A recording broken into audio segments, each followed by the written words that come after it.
Today we're doing a deep dive into something that has quietly devastated a massive global industry. We're talking about acute hepatopancreatic necrosis disease. Or AHPND. Yeah.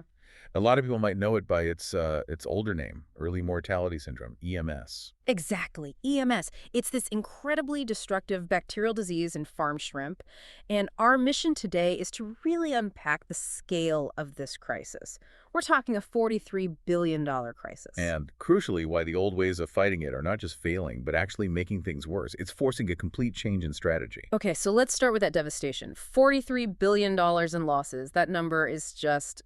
it's hard to even grasp. It's staggering. And in the hardest hit areas, across Asia and Mexico, production is just plummeted. How much are we talking? We're seeing drops of around 40%, so they're only producing about 60% of what they used to. It's a massive economic hit. And what's really fascinating, or I guess terrifying, is the speed. How fast does this thing move? Oh, it's incredibly rapid. You can start seeing symptoms like just 8 days after stocking the pond. 8 days? And from there, it can lead to, well, up to 100% mortality. 100%. Yeah, the entire crop, gone in 20 to 30 days. So what's the actual mechanism? What's it doing to the shrimp?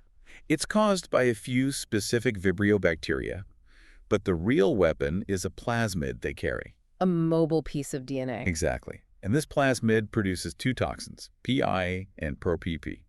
These toxins attack the shrimp's hepatopancreas. Which is like their liver and pancreas combined, right? That's a good way to think of it. And when those toxins hit, they cause severe atrophy. The organ basically just starts to dissolve, slough off. A complete internal collapse. It's brutal. So given that speed and that $43 billion cost, I have to ask, why can't farmers just throw everything at it? I mean, why not just blast the ponds with antibiotics and disinfectants? Well, that's the obvious thought.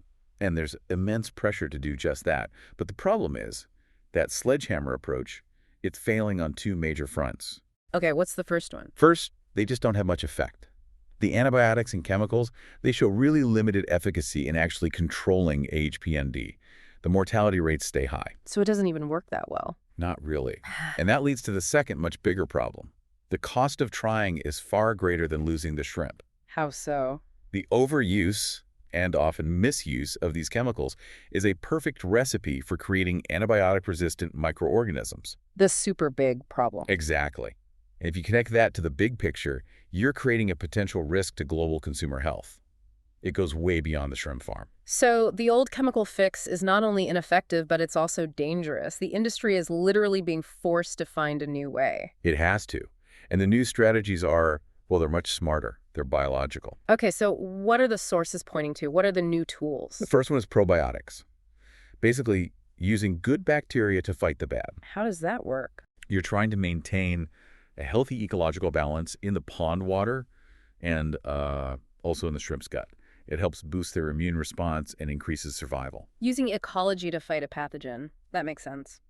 What's next? The next one is really interesting. It's phage therapy. Phage therapy. We're using bacteriophages, which are, viruses, that are programmed to hunt and kill only the specific harmful bacteria. Wait, so we're using viruses to fight a bacterial disease in a $43 billion industry? We are. It's a natural and relatively low-cost way to do it. And then the third approach is environmental manipulation. Things like biofloc systems. Biofloc. It's a system that recycles waste in the pond into microbial food for the shrimp. It cleans the water and enhances the shrimp's own health and resistance. So the big takeaway here is this pivot. The industry is moving away from just dumping chemicals in the water. And moving towards these precise ecological and biological controls. AHPND is forcing aquaculture to become much more sustainable. Right. So we've talked about how this is all caused by a toxin on a mobile plasmid. Here's a final thought for you to explore on your own. Uh-oh. That plasmid, the one that carries the toxin, it's not exclusive to one type of bacteria. It can actually transfer its toxic payload to other Vibrio species. Oh, wow. And maybe even to non-Vibrio bacteria. So this suggests that future strategies can't just be about killing one bad bug. They have to be about controlling that mobile genetic weapon, the toxin itself, throughout the entire farming system.